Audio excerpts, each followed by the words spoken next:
Hello friends, welcome to my YouTube channel. तो आज की इस वीडियो में हम बात करेंगे singular matrix, non singular matrix के बारे में और साथ में हम देखेंगे ट्रांसपोज ऑफ मैट्रिक्स के बारे में। सिंगुलर मैट्रिक्स आपकी वो मैट्रिक्स होती है जिसका डिटर्मिनेंट जीरो के इक्वल होता है।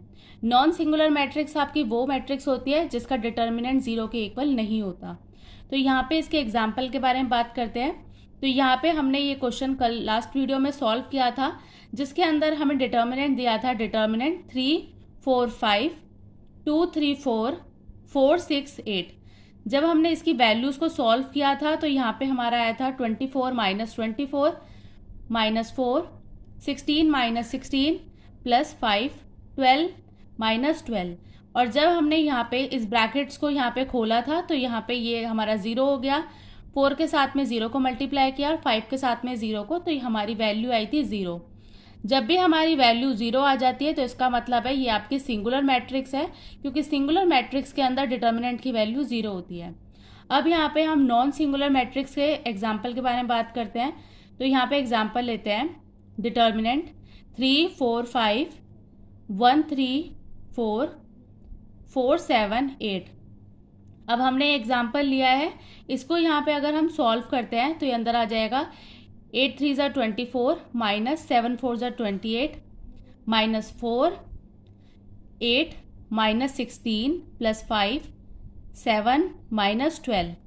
तो हम इसको कंप्लीट करते हैं। 24 माइनस 28, तो ये आ जाएगा आपका माइनस 4, यहाँ पे हो जाएगा आपका माइनस 8 प्लस 5 माइनस 5, यहाँ पे आ जाएगा माइनस 12, माइनस माइनस प्लस 24 और माइनस 25। तो इसको सॉल्व करेंगे। 24 माइनस 25 डेट इज 1, तो आंसर आता है माइनस 13। माइनस 13 की वैल्यू जो है आपकी जीरो के इक्वल नहीं है, तो ये आता है आपका नॉन सिंगुलर मैट्रिक्स का एग्जाम्पल। 4 into 8 det is 32। तो इसको हम यहाँ पे माइनस करेंगे तो इसकी वैल्यू आ जाएगी 5। 5 जो आपकी वैल्यू है ये जीरो के साथ में इक्वल नहीं है, तो ये आपका नॉन सिंगुलर मैट्रिक्स का एग्जाम्पल है। अब हम करते हैं transpose of matrix. Transpose of a matrix. Transpose of a matrix निकालना बहुत ही ज़्यादा इजी है और इसको हम हमेशा डिनोट करते हैं टी से, या फिर हम इसको डिनोट करते हैं डैश से। तो जब भी हम इस तरीके से यहाँ पे डैश या फिर टी लगाते हैं तो इसका मतलब है आपको ट्रांसपोज यहाँ पे फाइंड करना है। अब यहाँ पे हमने लिया है matrix A B C D. अब यहाँ पे क्वेश्चन में बोलता है कि मैट्रिक्स ए का यहाँ पे आपको ए डैश फाइंड करना है। तो ए डैश फाइंड करने के लिए जो भी आपका कॉलम होता है उसको रो साइड पे लिख देंगे और जो भी आपका सेकंड रो है उसको कॉलम साइड पे। तो ये आता है इसका ट्रांसपोज। ए बी का ट्रांसपोज यहाँ पे आपका हो जाएगा ए सी, सी डी का आ जाएगा बी डी। तो इस तरीके से हम ट्रांसपोज करते हैं। तो ट्रांसपोज को हम यहाँ पे बोलते हैं transpose is a matrix formed by swapping. तो ये जब हम वैल्यूज को यहाँ पे स्वैप कर देते हैं इनकी वैल्यूज को, तो हमारा ट्रांसपोज यहाँ पे निकल कर आता है the rose into column and vice versa. तो यहाँ पे हम रो को कॉलम के साथ में स्वैप कर देते हैं और कॉलम को रोज के साथ में यहाँ पे स्वैप कर देते हैं। तो यहाँ से हमारा ट्रांसपोज जो है वो निकल कर आता है। अब यहाँ पे मैंने मैट्रिक्स ली है A matrix that is equals to 1 3 2 4। अब क्वेश्चन बोलता है ए मैट्रिक्स का ट्रांसपोज निकालना है। इसका ट्रांसपोज निकालने के लिए तो सबसे पहले जो भी हमारी रो है उसको कॉलम में लिख देंगे और कॉलम को रो में। तो ये हो जाएगा 1 3 2 4। तो ये आ जाएगा आपका ट्रांसपोज। अगर यहाँ पे हमें दूसरी मैट्रिक्स लेते हैं हम 1 2 3 4 5 6, तो ये मैट्रिक्स है आपकी 2/3 की। इसका ट्रांसपोज निकालते हैं। इसका ट्रांसपोज निकालेंगे तो ये हो जाएगा 1 3 5 2 4 6। तो ये मैट्रिक्स आ जाएगी आपकी 3/2 की। तो इस तरीके से हम ट्रांसपोज ऑफ अ मैट्रिक्स करते हैं। यहाँ पे एक और एग्जांपल लेते हैं 1 4 7। ये आपकी 3/1 की मैट्रिक्स है। इसका ट्रांसपोज निकालेंगे तो ये आ जाएगा आपका 1 4 7। तो इस तरीके से हमारा यहाँ पे ट्रांसपोज निकाला जाता है। एक और एग्जांपल लेते हैं। यहाँ पे अगर हमारा 2/4 की मैट्रिक्स है, 2/4 की मैट्रिक्स बनती है 1 4 7 7 3 6 2 9। तो इसको हम सॉल्व करते हैं तो इसका हमारा ट्रांसपोज आएगा 1 4 7 7 3 6 2 9। ये हो जाएगा आपका 4/2 की मैट्रिक्स। तो इस तरीके से हमारा ट्रांसपोज ऑफ मैट्रिक्स को निकाला जाता है। अब यहाँ पे ट्रांसपोज ऑफ मैट्रिक्स की कुछ प्रॉपर्टीज़ होती है। प्रॉपर्टीज़ निकालने के लिए इसके यहाँ पे 5 फॉर्मूलेज है। तो प्रॉपर्टीज़ ऑफ मैट्रिक्स लिखते हैं हम, properties of transpose of a matrix. तो यहाँ पे सबसे पहला आता है आपका a प्लस बी का ट्रांसपोज। तो जब भी हमें a प्लस बी का ट्रांसपोज निकालना होता है, सबसे पहले हम a ट्रांसपोज करेंगे, उसके बाद में b ट्रांसपोज।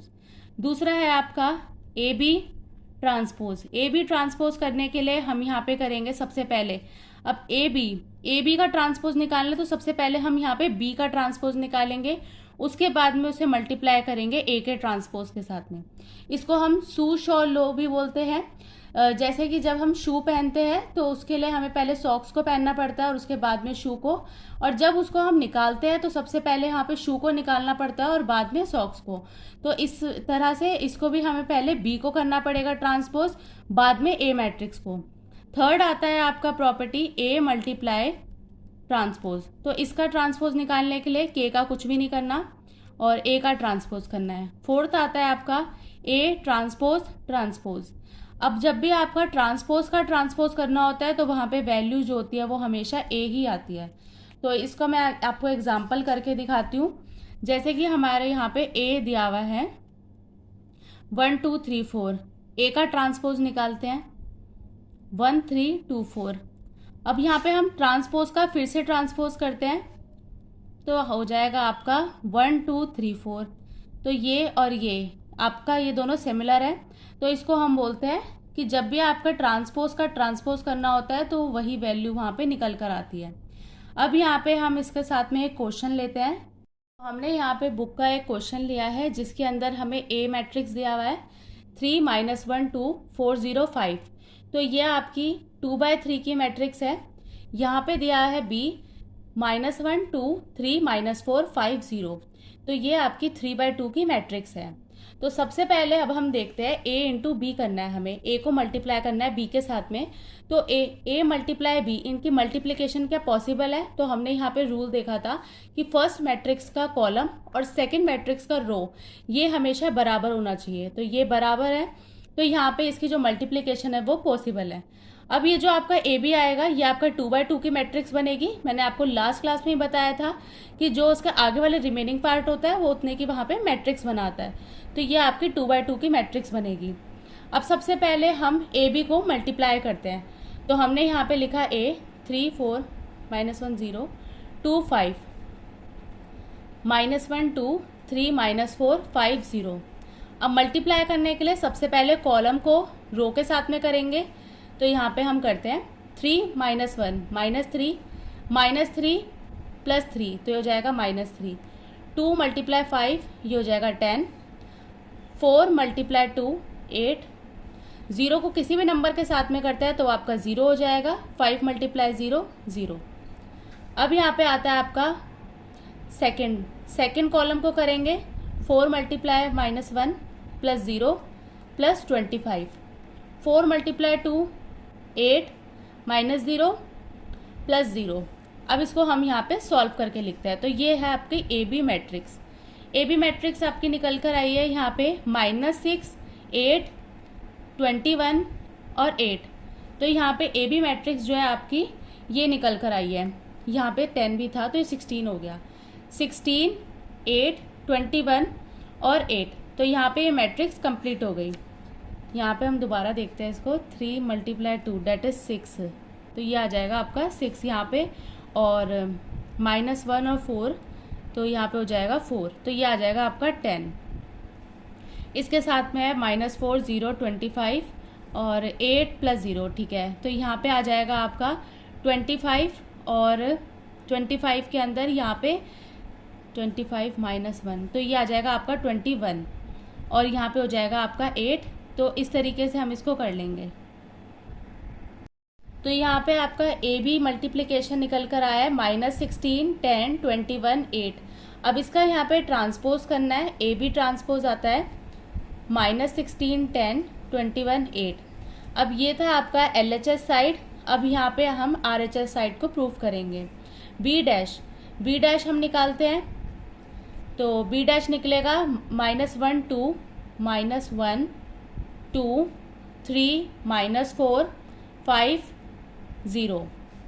इसके बाद में है आपका ए डैश निकालते हैं, तो ये हो जाएगा 3 -1 2 4 0 5। अब यहाँ पे इसकी मल्टीप्लिकेशन करते हैं, ए डैश इंटू बी डैश, तो यहाँ पे हो जाएगा -3 प्लस 10 -4 प्लस 25।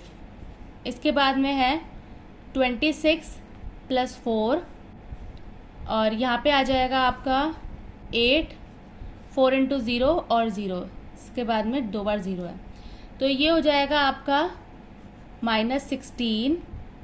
यहाँ पे आ जाएगा 21, यहाँ पे आ जाएगा आपका 10 और ये हो जाएगा 8।